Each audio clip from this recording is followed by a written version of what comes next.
everyone, how are we? Happy Guy Fawkes Day. It's November 5th, 2020. I don't know if you guys know this, but V for Vendetta actually took place, they say, on November 5th, 2020. That movie came out probably 13, 14 years ago, so I find it really interesting. It's almost like they knew what was going to be going on. Not to say Parliament's going to be blown up today, or not to say that we have some political upheaval at all. I mean, I can't think of any, can you guys? Anyway, so remember the 5th of November, the gunpowder treason and plot. And for you and I know of good reason that the gunpowder treason should ever be forgot. That's my version of that poem. I'm not going to go too much into it. This is like the third video I've tried to record, and I'm feeling a little, I got a lot on my mind. What about you guys? I feel like relationships are really being put in a different perspective, and that we're being asked to find ways to choose to be ourselves and honor our personal truth, regardless of how other people perceive it. And I think this is something that I talk about a lot. Today, because it is November 5th, I love V for Vendetta, and I love dystopian fiction, and I think that our generation is so... We were raised on the idea of government and social downfall and upheaval, and that we were someday going to have to find our truth, and we were going to have to fight for our truth, and we were going to have to fight for our freedom, or something like that. And I know that that's really resonated with me most of my life. Done a lot of reading of anarchist theory since I was a kid on green anarchism, so primitivo-anarchism, which is essentially choosing to return to the earth in all facets. And though I'm no longer as extreme as I was when I was a kid, I refused to get a phone, I refused to have any sort of technology, I refused to own a lot of anything. And while I still have those kind of characteristics in myself, I really do. I don't own a lot. What I own a lot of is crystals and books and shoes, okay? I have that. But I don't have furniture of my own, and I don't have television or anything like that. And there's a couple times in my life where I actually think that if I had a television, I probably would have gotten in a lot less trouble, which, to each its own, whatever. Anyway, I wanted to do a reading for today. I know that tensions are still pretty high considering election results or not results or whatever it's going on there. And then it's getting close to the holidays, and it's the change of season. And we just, let alone some astrological stuff that's going on. Go ahead and check out our Moonisodes for Perceptionist Anonymous. The real crystalline she does a really great job of synopsizing,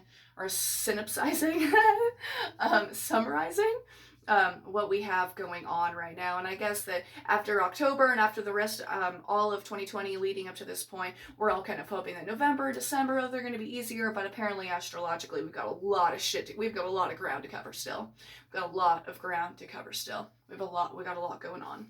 Anyway, so for November 5th, what I wanted to do is I wanted to do some sort of, these are my animals, they're keeping me company.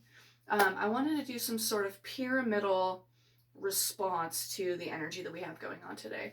So whenever you do a really long form kind of Celtic cross spread, there's 10 portions that you put out, but one of them is above the situation as a whole and what it is that we can't yet see. Something that's either about to come into our lives that we can't understand, or something that's already there that we just aren't able to recognize yet. And that's what I would like to do. I'm going to pull this top card because sometimes when I look at the cards, I'm really conscious of whether or not I pull them from the same area, or how I go ahead and pull whatever it is that I do, or whatever that wants to be pulled. But this card was just sitting right up front, and I think that that's a good explanation of what we're expecting. Let's see. So this is what we have that we cannot currently see yet. Information. Oh, hi, Mama. Information that we have that we're not aware of yet.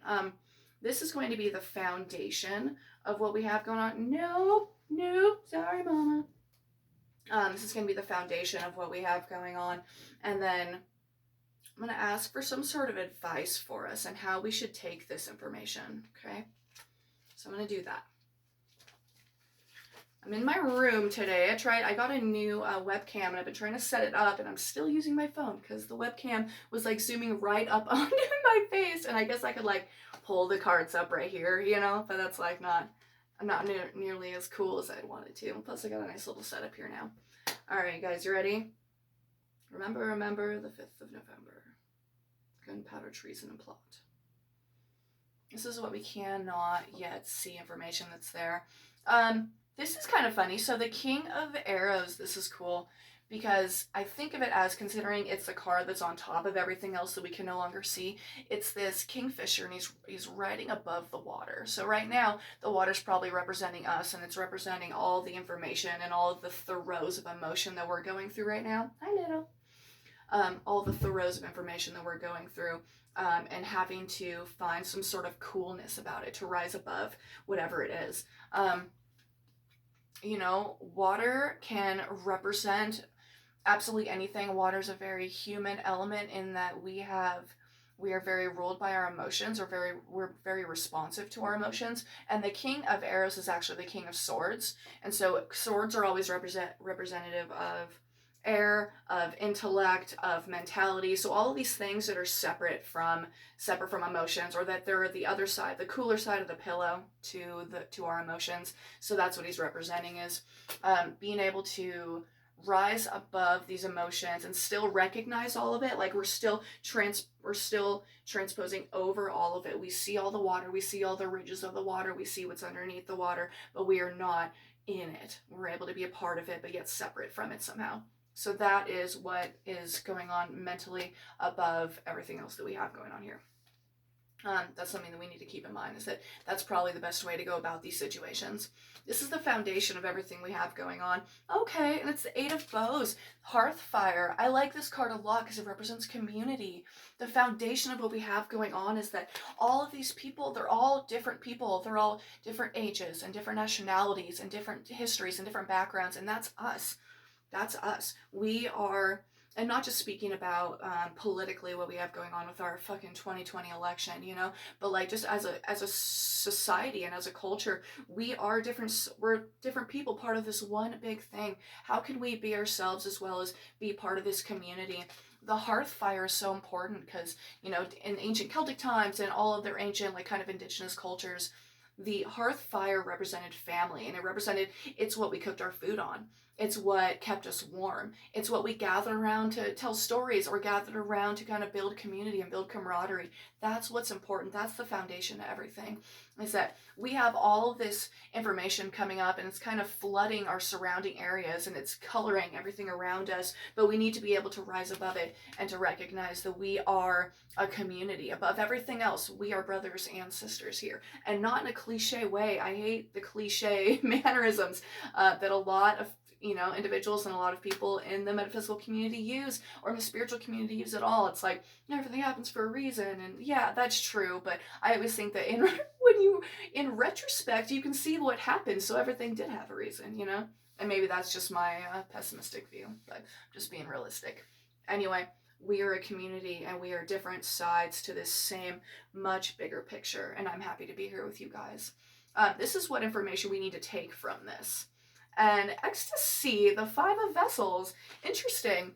So this card is cool because it's representing, so ecstasy meaning the communion of one person with the divine. And so she's this young woman. It's ecstatic dance. I don't know if you guys know what ecstatic dance is, but it's just moving your body in accordance to whatever it desires. And I know that I do this if I've ever gotten stoned or anything, to be honest. Any time that I've used cannabis, it immediately puts me into my body, and I don't use it a lot because it kind of scares me. It's kind of intense, but it puts me into my body, and I find myself moving my body, moving my arms, and kind of dancing. And I think that is so important. It's truly important that we get dance, and that we get this kind of a symmetrical, ambiguous dance. As humans, I think that we're so freaking cute, because as humans, we need to be loved. We need a sense of camaraderie. We need a sense of society. We need a sense of culture. We need to laugh. We need to have something that alleviates this pressure around the world and just lets us look at it in a different perspective. We need food, we need water, we need shelter, like all of these things. But in addition, we need dance, and we need the ability to let go of all of the tension that we have in order to move into something that's so much bigger than us. So whenever I've read the definition of this card, I find it so interesting because it's talking about the necessity of humans with communing with the higher power. And that's a lot of what this is she's a single individual, but she's also calling in, whenever you guys see a pentagram, they represent the 5 elements, fire, water, earth, air, and spirit. And that's what this is. She's calling in all the elements together to show her that she, like, what areas do the elements play into your life, meaning mentally, emotionally, physically, spiritually, and then as a little version of God, what is it that we have to offer? In what ways are we able to bring our magic to the community and kind of step outside of this heaviness, or step outside of this emotional trauma that we have undergoing? Look at how much fun is happening in these cards, you guys. That's important. That's important. The singular, and the collective.